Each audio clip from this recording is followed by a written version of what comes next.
मित्रांनो, आजपर्यंत देवाचं देवपण बघितलं, माणसाचं माणुसकीचं पण बघितलं, पण या वर्दीतल्या माझ्या ताईचं आज मोठेपण सुद्धा मला बघायला मिळालं.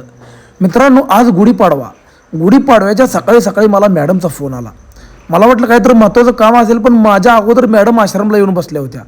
मित्रांनो, गुढीपाडव्याची सकाळ म्हणजेच प्रत्येकजण देवळात जातो, मंदिरात जातं, पण मॅडमनी गुढीपाडव्याच्या सकाळ सकाळ पंढरपूर अनाथ आश्रमला भेट दिली. ज्या अनाथ आश्रममध्ये रोडवरील निराधार, अनाथ, बेघर, बेवारस, मनोरुग्ण, अंध, अपंग, मतिमंद राहतात, जी एकेकाळी रोडवर कचऱ्यात बेवारस अवस्थेत आपलं आयुष्य जगत होते, अशा अनाथांना गुढीपाडव्यानिमित्त भेट दिली. त्यांचं सर्वांचं तोंड गोड केलं आणि अनाथ आश्रममध्ये येऊन गुढीपाडव्याची वर्षाचा पहिला दिवस ह्या अनाथांकडनं, मनोरुग्णाकडनं एक जीवनाची व जगण्याची आयुष्य उमेद घेणं, ह्या सर्व अनाथांमध्ये येऊन गुढीपाडव्याची नवीन वर्षाची सुरुवात केली. आणि खरंच या सर्व अनाथांना एक प्रेमळ माणुसकीची भावना निर्माण करून दिली. या देव व्यक्तिमत्वाला व ग्रामीण पोलीस स्टेशनच्या पोलीस निरीक्षक रेखा मॅडम गणवट सर्वप्रथम तुम्हाला एक मानाचा सलाम देतो.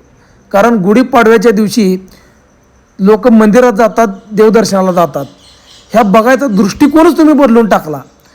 अनाथ आश्रममध्ये येऊन नवीन वर्षाची गुढीपाडव्याची सुरुवात करणाऱ्या या देव माणसाला, या देव व्यक्तिमत्वाला खरंच या वर्दीतल्या देवाला माझा सलाम आहे. पुन्हा एकदा रेखा मॅडम गणवट, तुम्ही आश्रममध्ये आलात, सर्व अनाथांना आदर दिला आणि माझी मोठी बहीण म्हणून आजपर्यंत तुम्ही माझ्या पाठीशी उभं राहिलात, त्याबद्दल पुन्हा एकदा मानाचा रामकृष्ण हरी व मनापासून धन्यवाद व्यक्त करतो. सर्व अनाथांना तुम्ही आमचे कुटुंब असल्यासारखं वाटता. तर जाता जाता मॅडमनं आश्रमसाठी 2 शब्द बोललेत, 2 शब्द मित्रांनो नक्कीच ऐका. तर आता बोलतील रेखा मॅडम गणवट.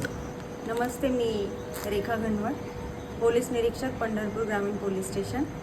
आज मी बेघर ह्युमन बीन या संस्थेमध्ये आलेली आहे.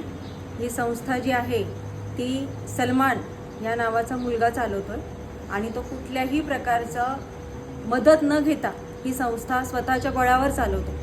या संस्थेमध्ये अनेक असे व्यक्ती आहेत की म्हणजे ज्यांना काही समजत नाही, भोळसर अशा प्रकारचे व्यक्ती इथे आहेत आणि त्यांचं चांगल्या प्रकारे पालनपोषण सलमान करतो. तुम्हा सर्वांना आणि सलमानला माझ्यातर्फे गुढीपाडव्याच्या खूप खूप शुभेच्छा. थँक्यू.